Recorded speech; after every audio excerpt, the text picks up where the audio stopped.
ప్రస్తుతం మార్కెట్లో budget smart ఫోన్ల హవా నడుస్తుంది. రకరకాల బ్రాండ్లు తక్కువ ధరలో మంచి ఫీచర్లతో కూడిన ఫోన్లను తీసుకొస్తున్నారు. ఈ క్రమంలోనే తాజాగా చైనాకు చెందిన స్మార్ట్ ఫోన్ దిగ్గజం లావా మార్కెట్లోకి మరో కొత్త ఫోన్ను తీసుకొస్తుంది. లావా O2 పేరుతో మార్కెట్లోకి కొత్త ఫోన్ను తీసుకొస్తున్నారు. కంపెనీ ఈ విషయాన్ని సోషల్ మీడియా వేదికగా అధికారికంగా ప్రకటించింది. అలాగే ఈ ఫోన్ కు సంబంధించిన టీజర్ను విడుదల చేసింది.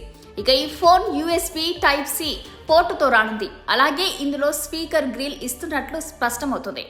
అమెజాన్ లో ఈ ఫోన్ ను లిస్ట్ చేశారు. అమెజాన్ లో పేర్కొన్న ఫీచర్ల ఆధారంగా ఇందులో 6.5 ఇంచెస్ తో కూడిన డిస్ప్లేను అందించనున్నారు. దీని స్క్రీన్ రిఫ్రెష్ రేట్ 90 Hz కాగా ముందు వైపు హోల్ పంచ్ కటౌట్ లో సెల్ఫీ కెమెరాను అందించనున్నారు. ఇక మొబైల్ వెనుక భాగాన్ని AG గ్లాస్ తో డిజైన్ చేశారు. ఇక ఈ ఫోన్ ను గ్రీన్ కలర్ వే ఆప్షన్ లో తీసుకురానున్నారు. కెమెరా విషయానికి వస్తే ఇందులో ఫోన్ వెనుక వైపు 2 కెమెరాల సెటప్ ఉండనుంది.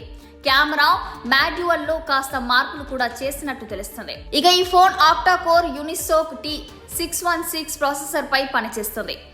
8GB వరకు LPDDR4X RAM, 128GB వరకు UFS 2.2 అందించనున్నారు. కెమెరా విషయానికి వస్తే ఇందులో 50 మెగాపిక్సెల్ తో కూడిన రేర్ కెమెరాను అందించనున్నారు.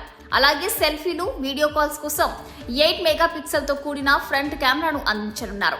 ఫోన్ కు సైడ్ భాగంలో ఫింగర్ ప్రింట్ సెన్సార్ ను అందించారు. ఇక బ్యాటరీ విషయానికి వస్తే ఇందులో 18 వాట్స్ ఫాస్ట్ ఛార్జింగ్ కు సపోర్ట్ చేసే 5000 mAh బ్యాటరీని ఇవ్వనున్నారు.